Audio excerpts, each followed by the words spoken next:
Welcome to Season 3 of the adventures of main character and his ever-reliable sidekick, that dude who took off his helmet. Gosh darn dude who took off his helmet. That's sacrilege. It is indeed, and he's now seeking redemption for the unforgivable act of showing his Mexican face on screen. A crime. Yeah, I can't do that. A heinous crime at that. A heinous crime indeed. So there's been some steps skipped here. I admit I didn't watch Boba Fett because it looked awful, and everything I saw of that show just made it look awfuler. But I thought Grogu had wandered off with Luke Skywalker to, touch the Force and become Jedi, and no, I guess. Well, you see, he was popular, so he had to waddle back so that they could have him on screen so they could merchandise him some more. That is unironically true, yes. Main character, Yoda, is the sole, original, popular, OC Disney character. And so, of course, he needs to kind of be there. Yep, because they gotta have him around, and he's in this episode, and they do go out of the way to show him off at a lot of scenes in this one too. Again, he's like the sole piece of merchandise in Disney Wars that sells. So I don't blame them, but you can so obviously tell this episode because like every scene, there's a Grogu moment, gotta have a Grogu moment. Here's another Grogu moment too. It's like, oh my god. To be fair, it's like a checklist. It becomes way funny. better if you just think of Grogu as some kind of soul-sucking eldritch monstrosity. Yeah, he's basically touched by the warp as they're traveling through space and sees like demons and stuff. He's staring out into the warp and demons showed himself like, oh, Grogu's kind. Grogu's daddy and mommy. It's like, feast upon their souls, young one. Oh, the feast. I like the scene where he grabs another merchandise from behind and tries to bite his head off, like, feed Grogu.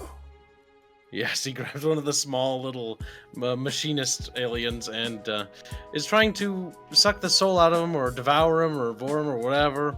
And the Mandalorian has to step in and be like, no, Mando Grogu, stops not. him. Like it takes the little thing away from him. Like, no, this one is not food. I need this one to repair my plot device. Need plot device to proceed with story. Need it badly. Grogu hungers. Grogu, wait. I've got a fetch quest I need to do. Grogu will have to be satisfied with the souls of those pirates. Yep, the souls of all the pirates. So yeah, anytime he kills anybody, our headcanon is that Grogu consumes their souls. Yes, and he looks like he's enjoying it, so there's that. Yeah, he kind of just smiles when there's like mayhem. Like he does a little frowny thing when he's concerned about, his well-being, but after they're all dead, he's like, yay, food. The episode starts with a distraction. We see more Mandalorians. They're in the middle of grooming children, as one does, of course. Yep, normal. Yep. And then a giant crocodile comes and eats like half of them. So that was an expensive grooming ritual right there. Yep, a costly one. A lot of casualties. Yep. That priceless Mandalorian armor now rests deeply within the gullet of a crocodile. They fire their blasters at the crocodile, but, well, as Kyle pointed out whilst we were watching this, the power of blasters is entirely dependent upon the plot at the time, and so they do absolutely nothing. Tickle it a little, like they got like a little blaster effects, like pew pew, but it doesn't even care. It's like whatever. No, shrugs it off. The crocodile does not care. Like, I want to point out, okay, just a lasgun, right? Everyone makes fun of 40k's lasgun.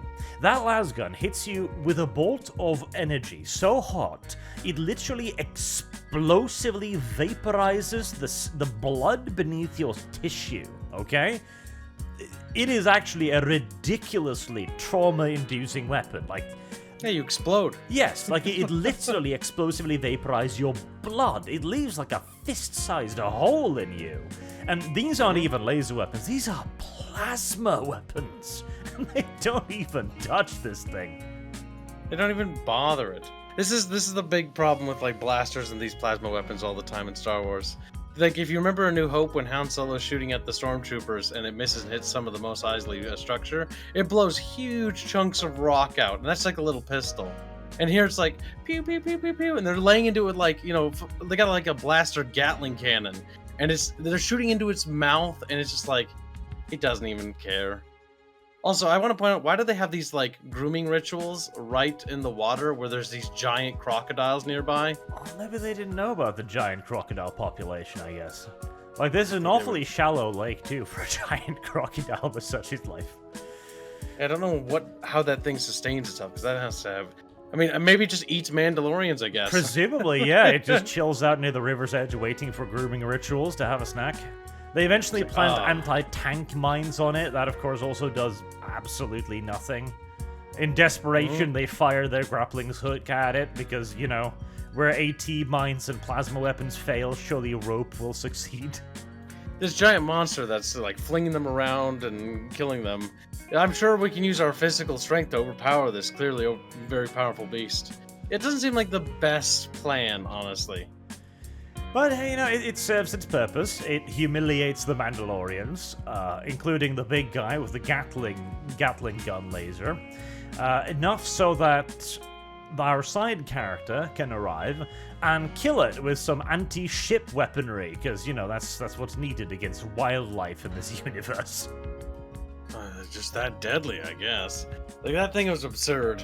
The fact that they didn't know about it, and the fact that they're like, we live on this planet, and also we have no idea what's over here. See, we're making a meal out of this fight, but it's such a television moment, you know. It exists solely so a side character can come in and save all of the stupid Mandalorians from themselves, basically. Yeah, and it really does feel like a checkbox thing, because the whole sequence itself is literally establishing the plot of the episode. It's showing the whole ritual about you can't take off your helmet. If you take off your helmet, sacrilege. Because as the boy in the water becomes of age, the what do you call it, the Smith girl or whatever, she hands him his helmet. It's like, you can't take this off. You have to do the whole fealty thing, and it's like, if you take this off, you know, you're dishonorable and shame upon you. It can also never be a Mandalorian. It works to undermine their mystique as well. It undermines their creed, you know, their sense of something greater than reality, because they've got this whole sacred nonsense mumbo jumbo stuff, and that's actually pretty cool, especially in a universe where, you know, bullshit magic exists.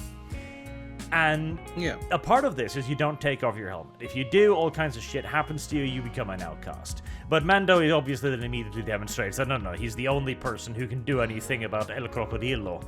And it denies the universe, because it takes the magical, the spiritual, the superhuman, and just goes, no, it's just a stupid religion thing. Side character is good. Yeah, it sort of like goes like the whole ritual doesn't matter. And they do it again later in the episode too, where one girl's like, the rituals don't matter, they're pointless, it's all mumbo jumbo. And she's a supposed Mandalorian, though her helmet's off. And I think they did make it a note to do that, where she has a scene where her helmet's off because she has turned her back on the way. And the idea is that the Mandalorian is trying to return to the way, quote unquote. She was in season 2. She's a fake Mandalorian. She was trying to lead some kind of rebellion, and she needed the black sword to do so. But sadly, the black sword was held by a black man who didn't want to give it away. And that's about all I remember from season 2. And Luke Skywalker arrived. There you go. Yep, Luke Skywalker, and he had the weird CG thing that tried to make him look younger, but always looks kind of uncanny. Yes. At least he kicked some ass. That was nice. Yeah, but, you know. See, it's hard for me to like that sequence at all, because you know what's going to happen, because it's in the Disney timeline. Luke's going to turn into a little bitch and go pout in the corner of the galaxy and let things go to shit because he's a whiny baby. We can't think about the rest of the Disney thing here, okay? Because the moment you do, everything starts getting wonky. Like, okay, where was Grogu, the very powerful force-using, soul-sucking monster thing during the events of the new trilogy, etc.? Yeah, where was he Yeah, there's a lot of problems here. Also, I do like the point when the show's like, "Oh, why don't you get some dudes from the New Republic to help you?" And that's all the thinking back in my mind is like, "That's gonna be pointless because they'll be gone in a few years." Yep. They'll get wiped out by the Death Star planet, so you best not get one of those. They're pretty useless, frankly. And don't worry, the New Republic is so strong that they get wiped out in a throwaway cutscene to show how powerful the new weapon is. Yep. You don't even know it's the New Republic. It just looks like a bunch of planets. Then you're told, like, oh, that was the Republic. Oh, Jesus. Oh, that was all their planets. Firstly, they didn't really have any planets, and also you could see that laser like instantaneously across the stars. That's kind of weird. Because that is not how light traveling works. We returned to that place we saw in that other season. Gina Carano is no longer there because, you know, she said that you shouldn't dehumanize other people and that leads to bad stuff, and so Disney cancelled her because got a dear. And so now that place needs a new guard. And he's like, Mando, help me. My tiny robot servant and I require your protection. I do like how he has a little slave thing carrying his cape. You know, he's talking about like all these bustling construction projects too in his town because there's like a booming asteroid trade happening, and like they're really, you know, blooming as a town. You think he'd spend some of those resources if he hiring, you know, some Guards, security personnel, military defenses, stuff. Because literally, like in Star Wars canon, like there have been many colonies that do that. They normally hire some actual people to defend the town, or you know, security dudes with guns, so they can defend themselves. This guy's going his own way, okay? And he wants Mando to help him. But unfortunately, Mando is on a quest to go bathe in the sacred springs of wherever the hell. Because that will fix his shame of taking off his helmet. But to do this, he, for some reason, requires the help of the assassin droid who tried to kill the soul-sucking monster. It's not entirely clear why this is required, but he needs their help. They speak English, which Mando does not understand, because Mando is actually literally retarded. They actually do speak English. Like, Arch and I are like, he can understand these alien things. And he's like, what are they saying? And the guy just repeats what they say back. And I think they're trying to be funny, but it just comes across as dumb. Well, because even halfway through the scene, he's like, whatever, I can hear them. It's one of those jokes where it's like, oh, this is, like, listen, he's just repeating the word now. This is funny. Then they do that for a minute. I need to make it funny, not very funny. It's like, let's just do the same joke over and over again. I'm sure that's not bad, you know. I'm sure you won't get sick of that. That's fine. But he needs this thing's memory chip, its soul, presumably to feed Grogu again. And this is simply just a fetch quest in a video game. That's what this is. Because he has a thing he needs, and then that thing is like, oh, gosh darn it. I could give you the thing, but you're going to have to get another thing first. So, you know, fast travel to that place. Yep. It is totally, it feels like a video game, the whole episode, too. Because it's like, it's a contrivance to go do a thing, to delay the actual plot thing, because he's going to get that thing, but the writer's like, no, we want to drag this plot point out, so we're going to have to do, like, at least 2 side quest episodes, maybe even more. Because who knows if that's like the whole plot of the season, by the way. We'll have to find out. I wouldn't be entirely surprised if they went down that route. Just like great side quest season. Padding. Love it. The problem is, I imagine they're not really sure what they're doing with this. Because their story kind of ended in Season 2. And now they're... I don't know. Like, the thing is, okay, like, we're being mean to the episode, and it's because it felt kind of pointless. Because, I mean, the CGI is cute. They have their little laser fight against the crocodilisks. They use animatronics for the little retarded thingity-bob people, which is cute again. Grogu, imagining him as just a soul-sucking monstrosity is funny. It's funny, yeah. But at the end of the day, we're sitting there making up our own entertainment, because... I mean, okay, Mando, side character, is fighting as some pirates, because they're pirates, and they have like a battleship, and they're like, oh, surrender, we have our weapon, it's locked on you. And he just hits the go fast button, and then they can't shoot him. Yep, it's like, pirates, we're in a weird situation where he might have to like be captured and like escape or something. And he's like, I'll just hit the button, the gas pedal, and I'll be fine. Yes. It's not really that big of a threat, honestly. Apparently, the pirate mothership, so to speak, doesn't have any sort of targeting systems. They're all manual fire, unfortunately for them. I'm presuming that this is basically trying to introduce us to the main villain of this season, which is this sort of cross between a monkey and a drowned bush.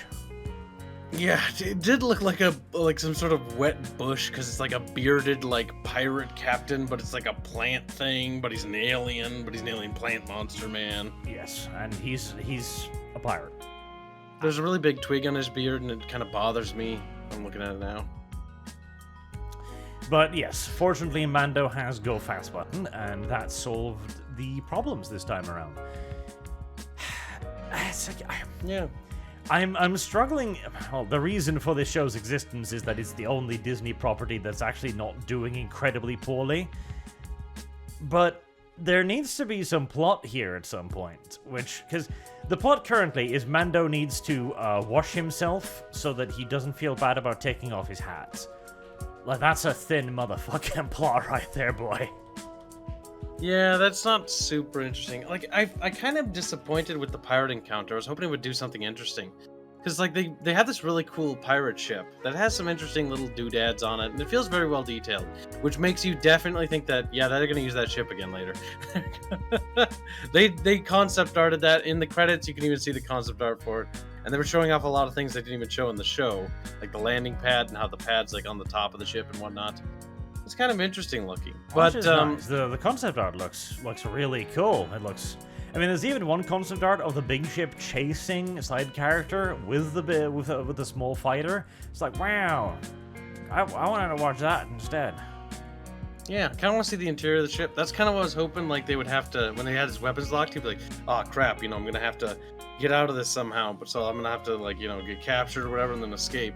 Then we can see the interior of the ship a little bit, and that'd be kind of cool. I want to see what it looks like on the inside. They also need a bit of a bigger bad, because the dude from season 2, who had the black sword, he was kind of cool. I kind of liked him. He's the bad guy from Breaking Bad, and he's a very good bad guy, and I liked him. And you had the Dork Troopers, which were also kind of dangerous, because they were like, we's robots and shit. Beep boop, motherfucker. there was stakes at that point. I'm confused as to what the stakes are right now, but I suppose episode 1, give it some time. If I had to guess, the plot sort of feels like, to me, it's one of the it's set up of he's on a quest to do something. These pirates are going to be after him, and the pirates are going to be more of the comedic enemy, so to speak, where they're not nearly as threatening, and they might even work together. And the real threat has yet to be unveiled. And I think they're going to unveil a bigger threat. I hope so. Because the pirate captain dude, he could be kind of fun to play with a little bit, but there's certainly more to the story than just pirate captain mad because he blew up some of his fighters and is now going to risk his entire ship and his own life to avenge those fighters that I don't think he cared that much about. I'm presuming they're gonna screw with the planet or something, and then Mando's gonna have to stop them from... Mando's gonna have to learn a lesson. Oh no, my stupid ancestry doesn't matter. It's the friends along the way that matters. And Grogu will look up at him and, yes, go to the battlefield, feed Grogu souls. I'm hungry. You won't like me when I'm hungry. You won't. Grogu has controlled himself well near you so far, side character. But if you do not feed him soon... Grogu has a quota for him to fill. A body count that requires filling. I think the main challenge of this season is going to be convincing me that it needed another season. Because honestly, 2 kind of wrapped things up reasonably well. The soul-devouring creature was taken off by Luke Skywalker to be killed in the middle of the night like he does most of his students these days. Apparently. That would explain also why Grogu isn't in the sequels, because, Luke was like, I sense much darkness in you, Grogu hungers. Anytime Luke senses a naughty thought in one of his students, he just kills him. That's why there's no new Jedi Order in this Disney-verse. Yep. The Jedi Order was a little bit doomed from the beginning there, frankly. He was too puritanical. See, before they were a little too lenient, now they're too puritanical. It's no winning here. No balance. Nope. And I mean, again, the fight scenes are cute, I guess. Grogu is Grogu. Yeah, no, I'm really just like, okay, this Like, this what are we needs gonna to care do about, something yeah. interesting now. And the whole It needs to recapture of soon. Mandalore, like, okay, I guess, but we know that's not going to happen. Yeah, Mandalore's not going to reestablish itself as a powerhouse in the galaxy because they didn't do anything in the new prequels, or not prequels, sorry, the new sequels with Mandalore. Being like, oh, the new Mandalore Empire that's rising. Like, no, there's no talk of that. So unless they're just gonna make it up, but it's Disney, so you know, making shit up and making it dumb is kind of what they're known for. Yeah. That's the thing, like, I guess they could just make shit up and be like, oh, they totally, like, remade the Mandalorians and stuff, but nah. I think they're gonna go in the opposite direction and basically just continue to undermine Mandalore's spiritual legacy and try and make it lesser. Because that's very much so cut in Disney. Make things smaller. Anybody can be a Mandalorian. It's like, oh, free. Yep. Ending with it's totally fine to take off your helmet. It was actually fine all along. It was actually beneficial to take off your helmet. It's all about individual liberties. It's like this culture doesn't value that. These are warmongering little savages. Like Mandalorians aren't known for their peaceful ways. Yep. So, here, Mandalorian Season 3, Episode 1. The biggest question is, why is there a Season 3? Beyond Disney's bottom line, I guess. Yep, we're gonna find it out, but I have a feeling it's just for merchandise. Grogu does make a lovely little puppet.